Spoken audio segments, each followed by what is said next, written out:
नमस्कार और स्वागत है आपका राशि भविष्य वर्ल्ड में, जहां हम आपको प्राचीन ग्रंथों के रहस्यों से जोड़ते हैं। आज हम आपके लिए लेकर आए हैं गरुड़ पुराण का भाग दूसरा, जो मृत्यु के बाद की यात्रा और आत्मा के रहस्यों को और गहराई से उजागर करता है। अगर आपने भाग पहला नहीं देखा है तो पहले उसे जरूर देखिए और चैनल को सब्सक्राइब करना न भूलें। आत्मा की यात्रा का दूसरा चरण गरुड़ पुराण के अनुसार, जब जीव की मृत्यु हो जाती है, तब उसकी आत्मा यमदूतों के साथ एक अनोखी और रहस्यमय यात्रा पर निकलती है। इस यात्रा की शुरुआत हमने पहले भाग में देखी, लेकिन दूसरे भाग में आत्मा एक और भयावह मोड़ पर पहुंचती है, विचित्र भुवन की ओर। यह विचित्र भुवन कोई सामान्य स्थान नहीं है। यह वह मार्ग है जहां आत्मा अपने कर्मों के दृश्य रूपों को देखती है। यहाँ उसे अपने हर अच्छे और बुरे कर्म की झांकी दिखाई जाती है। यह दृश्य केवल दिखाए नहीं जाते, आत्मा उन्हें फिर से अनुभव करती है, उसी पीड़ा, उसी प्रसन्नता के साथ। भूत और प्रेत योनि की सच्चाई। इस भाग में गरुड़ पुराण बताता है कि जिन लोगों की अंत्येष्टि विधिपूर्वक नहीं होती या जिनकी मृत्यु किसी दुर्घटना, आत्महत्या या बिना किसी धार्मिक क्रिया के होती है, उनकी आत्मा भूत योनि में भटकती है। इन आत्माओं को न तो मोक्ष मिलता है और न ही कोई दिशा। ये जगह-जगह भटकती हैं, प्रेत बन जाती हैं और कई बार अपने परिवारों को भी कष्ट देती हैं। इसका समाधान क्या है? गरुड़ पुराण कहता है, श्राद्ध, तर्पण और पिंडदान ही ऐसे आत्माओं को मुक्ति दिला सकते हैं।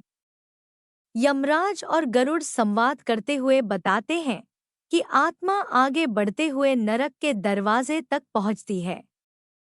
यहाँ आत्मा के पापों के अनुसार उसे अलग-अलग नरकों की झलक दी जाती है। जो चोरी करता है, वह तामिस्र नरक में जाता है। जो व्यभिचार करता है, वह रौरव नरक में।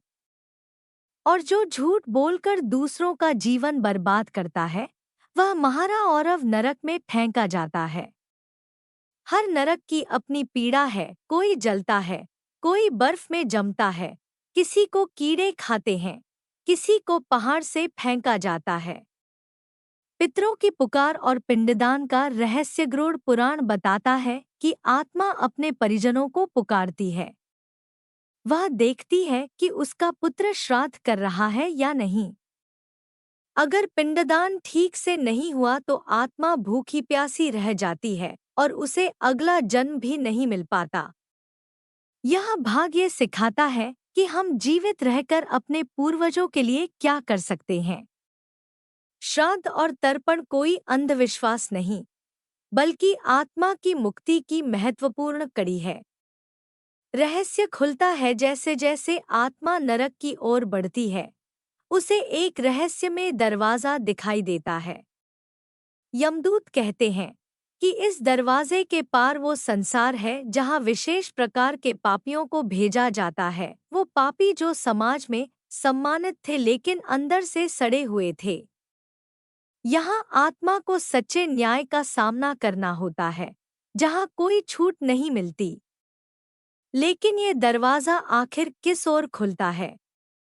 कौन सा है वो रहस्यपूर्ण नरक, जहाँ जाने के बाद आत्मा का अस्तित्व ही मिट जाता है? प्रिय दर्शकों, गरुड़ पुराण भाग तीसरे में हम आपको बताएंगे आत्मा कैसे पुनर्जन्म के योग्य बनती है, कौन कौन से कर्म उसे नरक से वापस मोक्ष की ओर ले जाते हैं, और वह कौन सा रहस्य है जिसे यमराज खुद छिपाना चाहते हैं। यह जानने के लिए जुड़े रहिए राशि भविष्य वर्ल्ड चैनल के साथ। अगर आपको ये जानकारी पसंद आई हो तो वीडियो को लाइक करें, अपने परिजनों के साथ शेयर करें और चैनल राशि भविष्य वर्ल्ड को सब्सक्राइब जरूर करें, ताकि तीसरा भाग सबसे पहले आपको मिले। अगली बार हम खोलेंगे गरुड़ पुराण के उस रहस्य को जिसे जानने के बाद आपकी सोच ही बदल जाएगी। जय श्री हरि विष्णु।